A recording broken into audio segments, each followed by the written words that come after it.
Good day. My name is Tashlin Lowe. Welcome to another exciting episode of Young Farmer, where we conversate with Keneilwe Raphesu, who is an award-winning farmer dedicated to promoting sustainable practices and empowering rural communities. Her innovative work has transformed the agricultural landscape, fostering positive change through sustainable farming methods and community engagement. Keneilwe's academic journey has equipped her with a diverse set of skills and knowledge.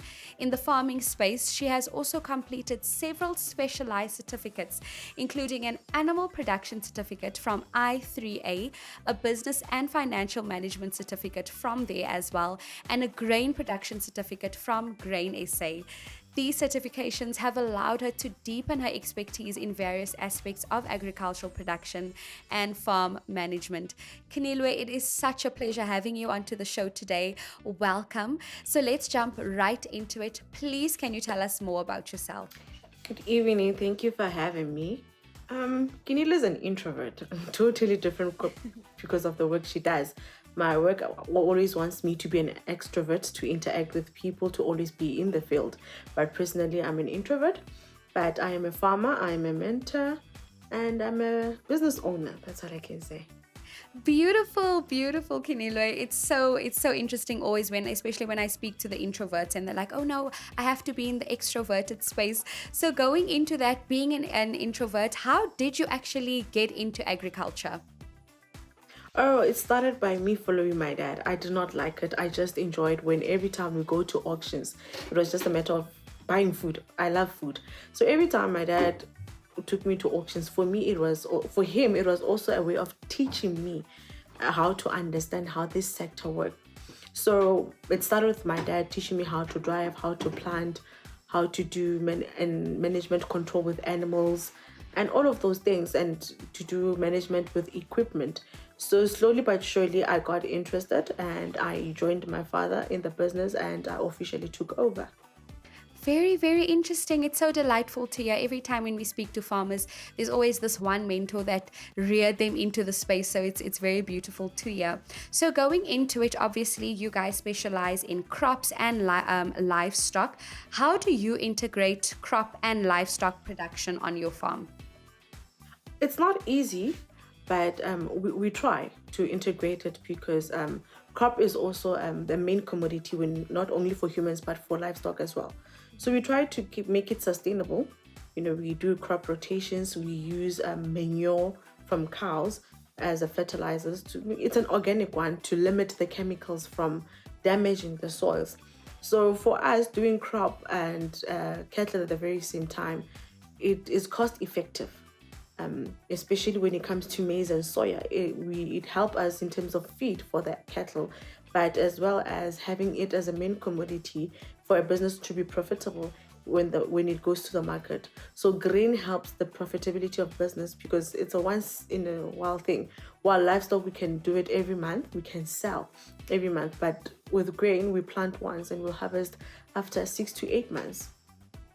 Beautiful, beautiful. So obviously this is all steps for you to ensure sustainability. And then the next question would be, what sustainable practices do you implement in your mixed farming system that you have going on there? Most of the time, we try to keep up with the crop rotation, avoid a lot of tillage when it comes to the soil as well. And it also helps because it maintains not only the sustainability of crops and livestock, but also in the business. Because now the crop that we plant is used to reduce cost for feed. It's the same crop that we use to feed our animals, limiting more expenses on us at the farm. And it helps us with to avoid soil erosion. Using manure, it helps us to decrease the chemicals that we use, like Roundup on the soil. So to maintain both, it's not easy, especially with the area that we're in. One cow can occupy a space of, the ratio is like 1 cow is to 3 hectares. Now that's not easy to maintain. So having different camps make it easier to give each and every camper time to grow grass, to nurture it. Very, very interesting. And like you're saying, Keneilwe, it is challenging, especially needing to navigate between two different farming situations that you have going on with crop and livestock. So, can you describe the challenges you faced in managing both crops and livestock, and how did you overcome those? With crop, it was having a lower pH for the soil. After doing soil tests, we realized that our pH was quite low. Therefore, even before we tested, we put some lime, and we did not even realize that whether it was a lot or we over using a lot of lime to fertilize the soil, or we just needed a little. When we find out after our soil test that our pH was 4.5, that's when we realized that's why we're not producing the tonnage that we want. So it was not easy, because now you need to learn about these things, you need to know the management. So for us, doing the soil test and having someone to guide us from Pana, it was easier for us to know what exactly we're going to need and how and when to use it. Because sometimes you'd use lime in September or October, whereby lime you should use it 3 months before planting so that it can go deep within the soil. And with livestock, one of my biggest challenge was stock theft.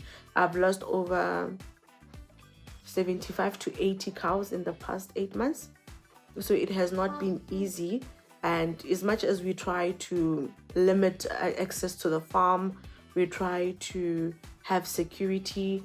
We have cameras installed, but they still come and steal. And most of the people that come are heavily armed. So now, who do you lose? Do you lose your livestock, or do you lose your life? So it's not easy, but we try by all means to have a secured environment not only for us, but for the livestock and for our employees as well, because they're also at risk. Absolutely. And you mentioned something so significant. I think most of the time we oversee that, especially with the fact that you are dealing with livestock at the end of the day. You spoke about how you did lose a few cows in the process and in between these months. How do you recover from something like that? Because I know there's farmers out here watching and they're like, okay, this possibly could have been happening to them in the current and present time. How do you recover from that and keep going or stay motivated? It's not easy. At some point, I just thought, let me just leave farming and concentrate on something else. But it's my passion. It's what I know. It's what I want to be, a farmer. And I want to bring change. And especially with livestock, you don't find a lot of women doing the breeding on Bonsmara. So that was the process that I was going into. And after losing all of these things, emotionally, mentally, financially, it was straining. Therefore, with us, the mixed farming operations really did help boost the business, because we not only do cattle, we do the piggery as well. And once we harvest, we do a financial planning that money should last us from this month until the next 10 months. That's how we do our until the next planting season or the next harvesting season. So I think with mixed farming, it really did help, because if we were focused on one thing, it was going to be a problem. Then we would lose, even though as much as we've lost clients, because there were people saying, we have already booked that we are coming to collect so much cows. This is what we want and when we want it. And I could not meet their requirements because the cows were gone. We opened a case and we did not get any assistance. We did not get anything back. So it was really a strain, but because of the mixed family operations that we have, it did help keep us abroad. Wow. I can imagine the strain, especially talking about the fact that you can't meet demands when customers do come. And in terms of insurance, Keneilwe, is there options where one could look into when it comes to livestock and insurance? And do you guys specifically have insurance on the farm? Yes, there are insurances, there are trackers, there's a lot of security measures in terms of livestock. Now, with every insurer, there is what we call terms and conditions, and they're somehow not favorable to a farmer. And especially when they run their investigations, they can say, no, it's an inside job, you wanted to claim. But these things, they happen, you understand? And sometimes you don't even get the money back after paying thousands of money into this insurance. And with crop, it's much better, but they do not cover drought. And drought is something that we faced this year, and it was heavy on farmers, but they did not cover it. They cover fire, they cover hail. So it's somehow not favorable. and the terms and conditions or the premium that they want you to pay, it's quite high, that at the very time most emerging or small scale farmers cannot afford.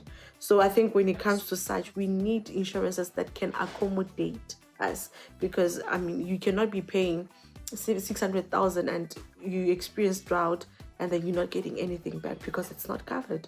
Absolutely. And I think this forms the basis of what we are also trying to do on the show, to also just bridge that gap, and also let insurance companies in the farming industry know that, there's more help that farmers need in terms of sustainability and cases like theft and fraud, when it comes to that. And then what services do you provide as a consultant, and who are your primary clients? As a consultant, I do consultation in my private business, and there's a consultation company that we do with Hlobisi Legende. It's called AgriGeo. We have mentorship, we have bookkeeping, we have record keeping, and we also do business plans and masterclass. We're even hosting a masterclass this coming November. So most of our clients, we're trying to accommodate everyone because we have seen the problems of not complying with the management of your business.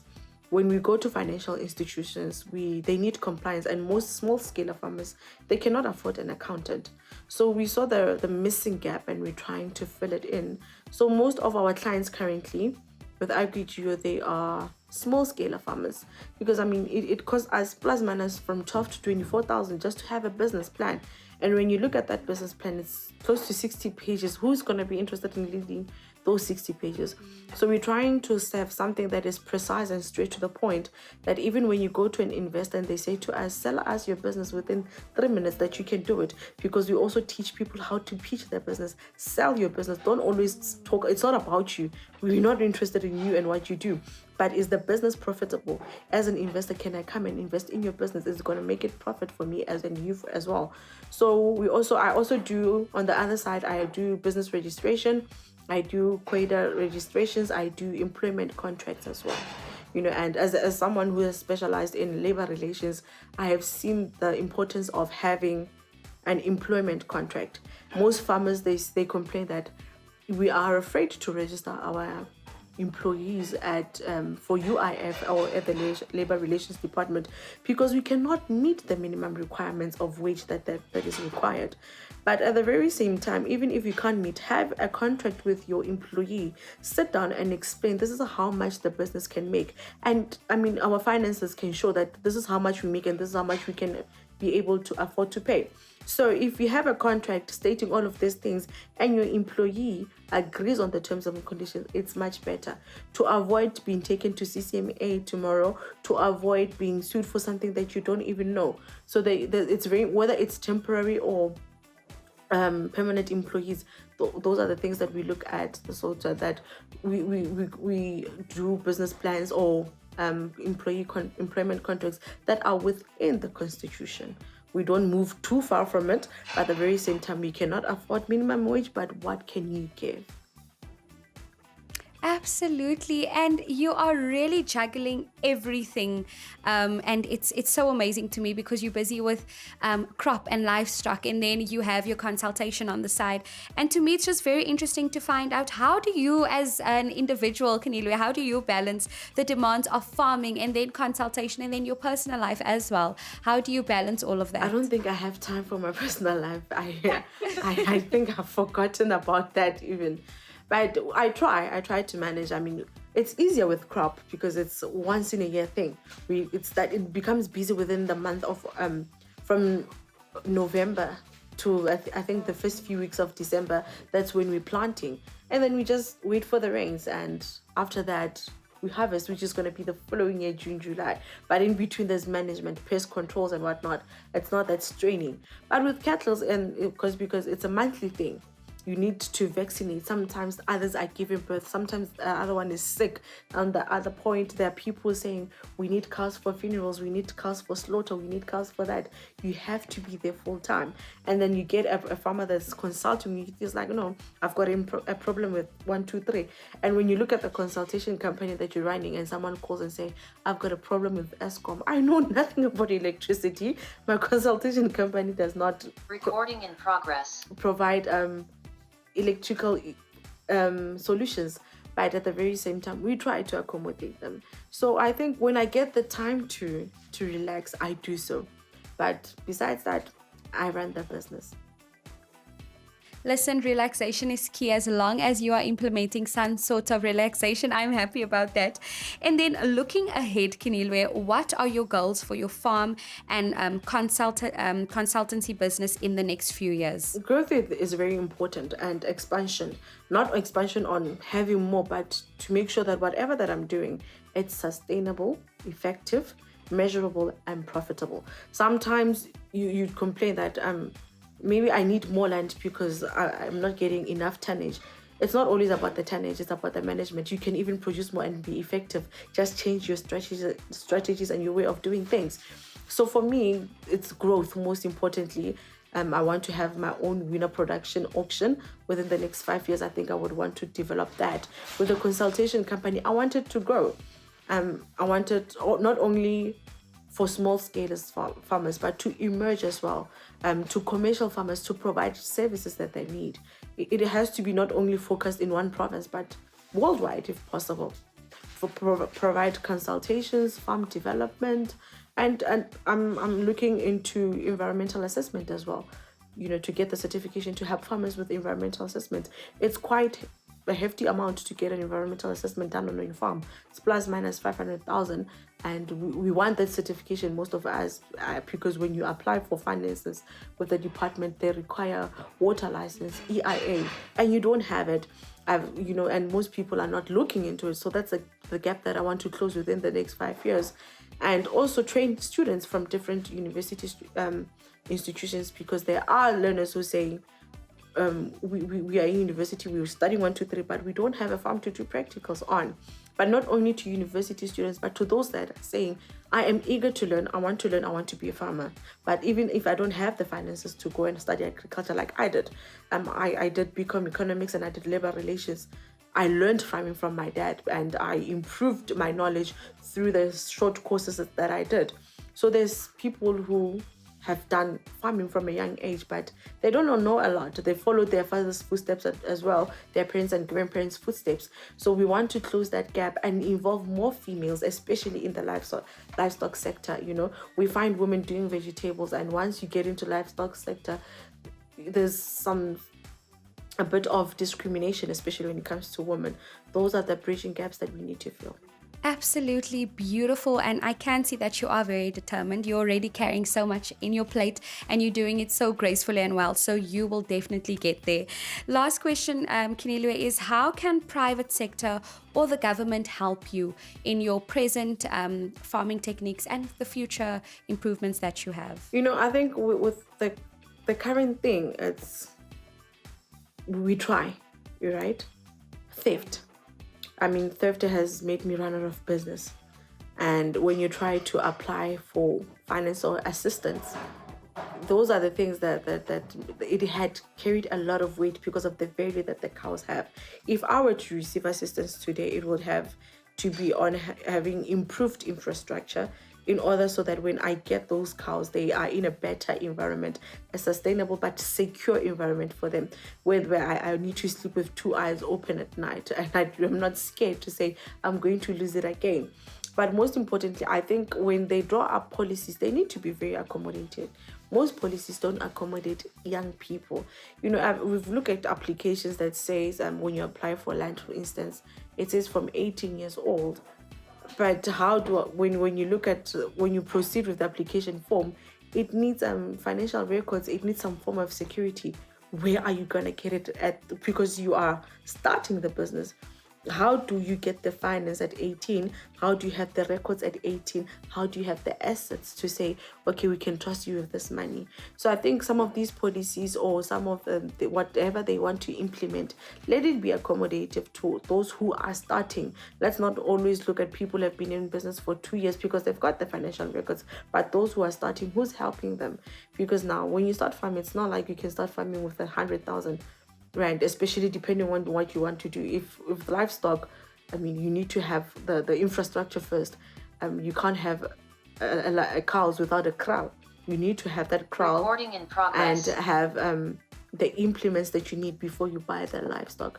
So I think policies that accommodate us, that motivate us, that integrate us as women, as farmers, as youngsters as well. Absolutely. Keneilwe, you mentioned something about a masterclass as well.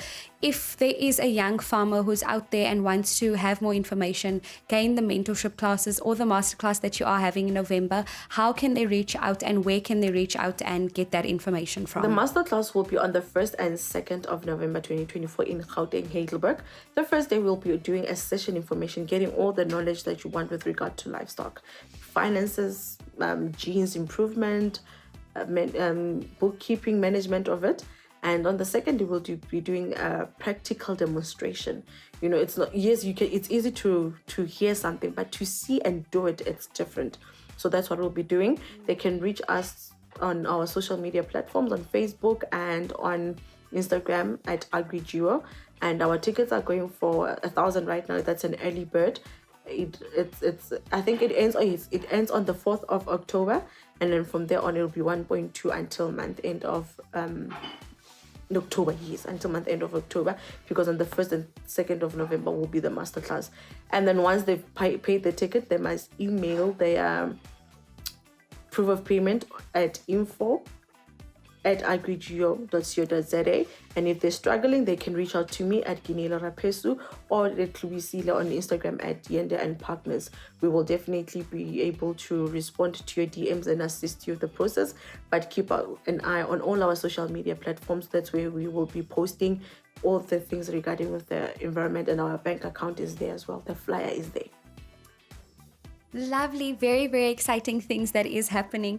Lastly, Keneilwe, is there any advice to all the young farmers who are watching and want to jump into this industry? What advice would you give a young farmer? Stay away. I'm kidding. As much as hard as it is, be ready for the challenges. Rome was not built in one day, and we all have a different story, different paths. So my story won't be the same as yours, but whatever that you do something that you're passionate about, something that you know is it's sustainable, it's measurable and profitable. Have a heart for it, and as much as straining it will be, as challenging it will be, continue, remain persistent. That's the goal. Passionate, that's the goal, so that you can achieve everything that you want at the end. With the little that you have, you can start by coming to us for mentorship, so that we can help you with the whole process. Keneilwe, thank you so much for the insightful conversation. It was such a pleasure talking to you. So that is all with our conversation with Keneilwe today. So to any of the young farmers who is out there watching, and to all of our viewers, don't forget to like, share and subscribe. I am your host, Tashlin, and until the next episode, bye.